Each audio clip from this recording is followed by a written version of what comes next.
بسم اللہ الرحمن الرحیم۔ ایک مرتبہ درود پاک پڑھ لیجئے۔ اللہم صلی علی محمد و آل محمد۔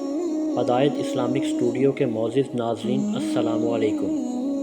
انسانوں سے محبت و الفت بھی نجات کا ایک ذریعہ ہے۔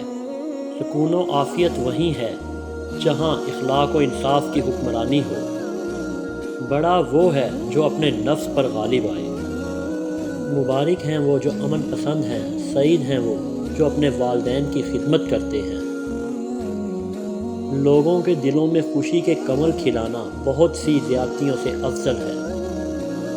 درویش کی شان یہ ہے کہ اس کی خاموشی فکر کے ساتھ اور اس کی گفتگو ذکر کے ساتھ ہو۔ زیادہ خوشحالی اور زیادہ بدحالی دونوں برائیوں کی طرف لے جاتی ہیں۔ ابو علی سینا کہتے ہیں کہ بیماریوں میں سب سے زیادہ سخت، شدید اور بھاری دل کی بیماری ہے۔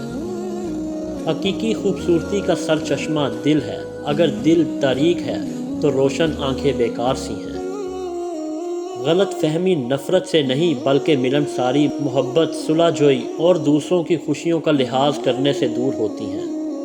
فضول خرچی بڑا عیب ہے، لیکن جب کسی کا دل بڑھانے کے لیے اسراف ہو تو یہ برا نہیں۔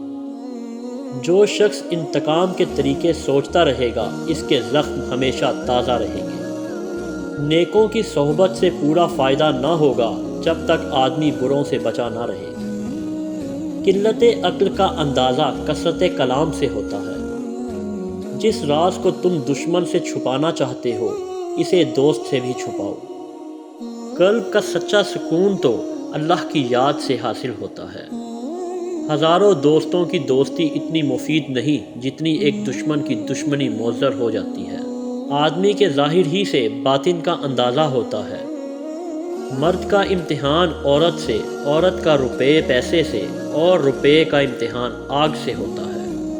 جو شخص تمہارے عیبوں میں تمہیں مطلع کرے، وہ اس سے بہتر ہے جو غلط تعریف کر کے تمہارا دماغ بگاڑ دے۔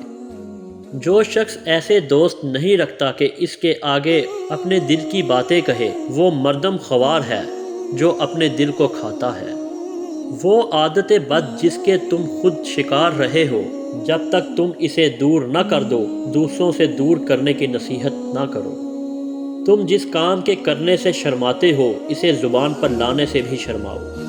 حیوانات پر بیشتر آفات بے زبان کے باعث لاحق ہوتی ہیں، اور انسان کے لیے نزول بلا زبان کے باعث ہے۔ انسان برسوں میں جوان ہوتا ہے، لیکن اگر وہ اپنے وقت کو بہترین طریقہ پر صرف کرے تو گھنٹوں میں بوڑھا یا تجربہ کار ہو جاتا ہے۔ اس حقیقت پر دل و جان سے ایمان لاؤ کہ نیک آدمی پر بدی اور فحاشی اثر انداز نہیں ہو سکتی، اور نہ اسے برائی نقصان پہنچا سکتی ہے۔ خواہشوں پر ضبط اچھے نتائج کا حامل ہے، اور خواہشوں کو آزاد چھوڑ دینا برے نتائج پیدا کرتا ہے۔ عاقل وہ ہے جو اپنی عمر کو غیر ضروری کاموں میں رائیگاں نہ کرے۔ طالب علم میں شرم کو داخل نہ کرو، جہالت بے شرمی سے بدتر ہے۔ غصہ اگر زیادہ ہے تب بھی اسے ایک حد کے اندر رہنا چاہیے، جیسے کھانے میں نمک کہ جب تک صحیح ہے ہاضم ورنہ مضر۔ یہ بھی سخاوت اور کرم میں داخل ہے کہ لوگوں پر ظلم نہ کیا جائے اور کوئی ان کے عیبوں کی ٹو میں نہ لگا رہے۔ کسی سے ایسی بات نہ کہو کہ اگر وہ واپس کی جائے تو تمہیں افسوس ہو۔ مخلوق خدا کے لیے دنیا میں کوئی چیز اس سے بہتر و مبارک نہیں کہ بادشاہ نیک ہو۔ اس طرح برے حاکم سے بڑھ کر خلق کے لیے کوئی مصیبت نہیں۔ کسی کے عیبوں کی کھوج میں نہ لگے رہو تاکہ دوسرے تمہارے عیبوں کی جستجو نہ کریں۔